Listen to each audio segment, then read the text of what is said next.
안녕하십니까, 대통령입니다. 오늘로 라디오 인터넷 연설이 50회를 맞았습니다. 2008년 10월 이후 2년 넘게 함께해 주신 국민 여러분께 감사를 드립니다.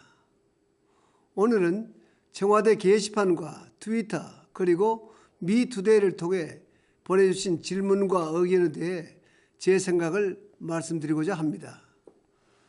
저는 몇 차례 온라인으로 많은 분들과 실시간 만남을 통해 생생한 목소리를 듣는 시간도 가졌습니다. 제가 독수리 타법이라 빠르게 답을 드리지 못하는데도 이해해 주셔서 정말 고맙습니다. 조윤길님은 이런 의견을 올려주셨습니다. 올해 취업 상황 좀 좋게 만들어 주시면 안 되겠습니까? 제발 부탁드리겠습니다. 온라인에서 만나는 많은 청년들이 일자리에 대한 고민을 털어놓는 게 사실입니다. 대통령으로서 무척 안타깝게 생각합니다.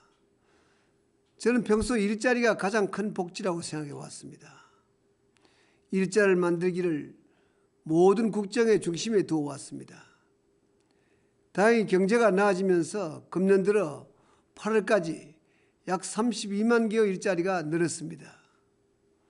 실업률도 OECD 회원국 가운데 가장 많이 감소된 것으로 발표되었습니다. 그러나 구직자들을 비롯해서 많은 사람들이 경기 회복을 체감하지 못하는 것도 사실입니다. 숫자상으로는 선진국에 비해 우리가 사정이 나은 편이라고 합니다마는 경제 구조가 고도화되면서 우리나라 역시 일자리 문제가 가장 시급해졌습니다. 이러한 경제 환경 변화에 대처하기 위해서 지난주에는 성장과 고용, 복지가 함께 가는 일자리 희망 5대 과제를 발표했습니다. 이를 통해 2020년까지 고용률 70%를 달성할 목표를 세웠습니다. 또한 청년 실업 해소를 위해 앞으로 2년 안에 공공기관을 중심으로 7만여 개의 일자리를 만들겠습니다. 다음으로 박문수님의 의견인데요. 아마 과학기술 분야에서 일하는 분 같습니다. 청년 창업을 위해 과학기술출연연구소 석박사 과정 연구원을 미래혁신기술 창업 인력으로 양성하는 방안을 제안해 주셨습니다. 아주 좋은 의견이라고 생각합니다. 세계적인 벤처 창업가가 되겠다는 꿈을 꼭 이루시기를 바랍니다. 미래 성장 동력은 결국 과학기술에 달려 있습니다. 우리 경제가 한 단계 더 도약하려면 원천기술이 있어야 합니다. 정부는 지난 10월 1일 국가과학기술위원회를 대통령이 직접 위원장을 맡는 상설행정위원회로 강화했습니다.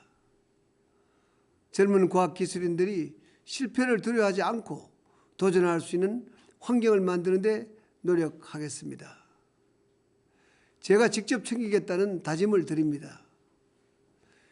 최재천 님도 좋은 의견을 주셨습니다.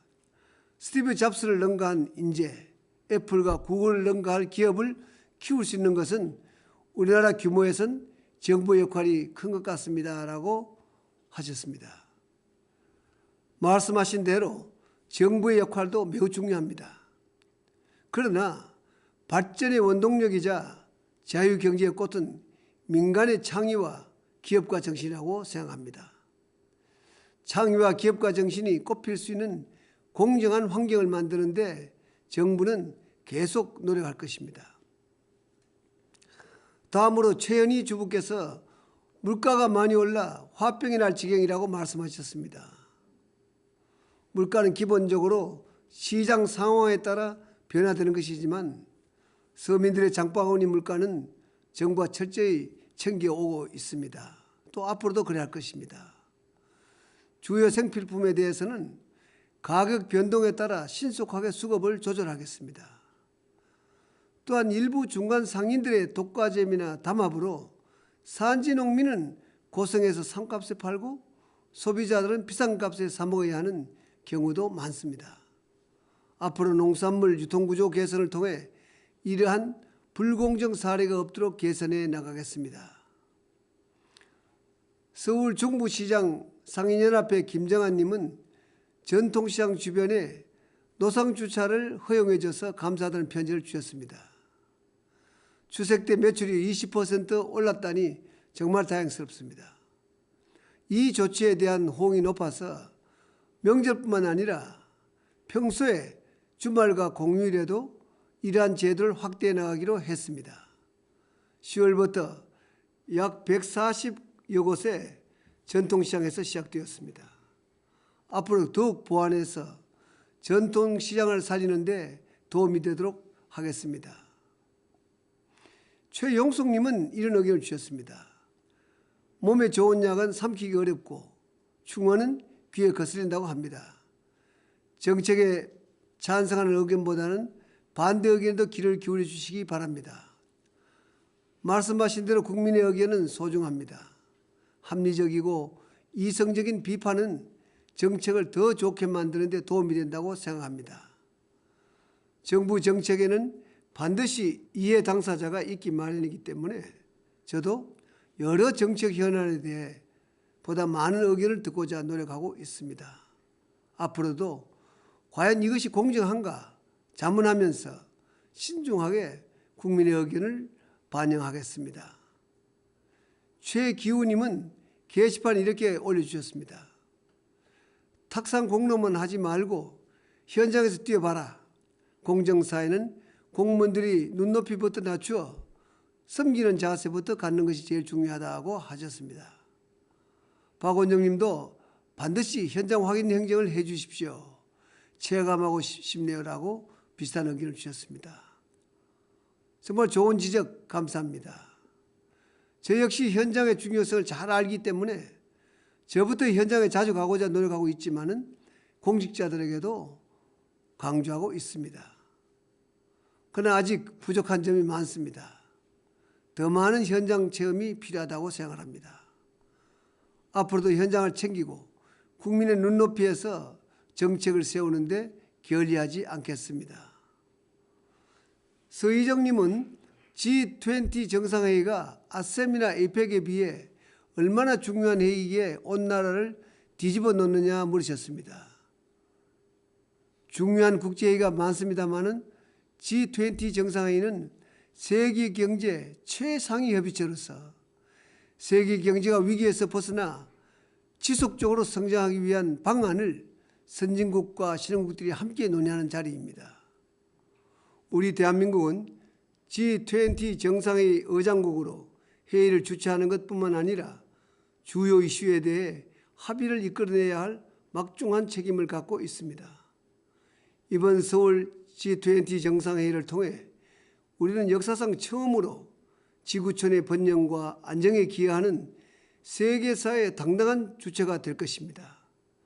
특별히 이번 서울 G20 정상회의는 주요 성전국이 아닌 나라에서 열리는 첫 회의이자 아시아 국가에서도 처음입니다. 국제사회의 기대에 어긋나지 않도록 서울 G20 정상회의에서 목표한 결실을 맺을 수 있도록 최선을 다할 것입니다. 국민 여러분 모두 긍지와 자부심을 갖고 성공적인 개최를 위해 적극적으로 참여하고 성원해 주시기를 부탁드립니다. 사랑하는 국민 여러분, 우리 사회는 온라인을 통해 유익한 정보와 의견을 나누고 있습니다.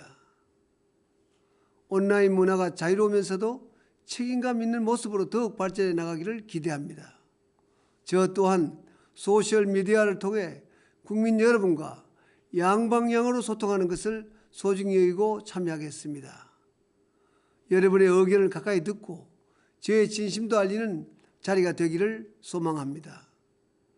좋은 의견을 주신 모든 분께 감사드리면서 앞으로 더 자주 만나 뵐 수 있기를 기대하고 약속합니다. 고맙습니다.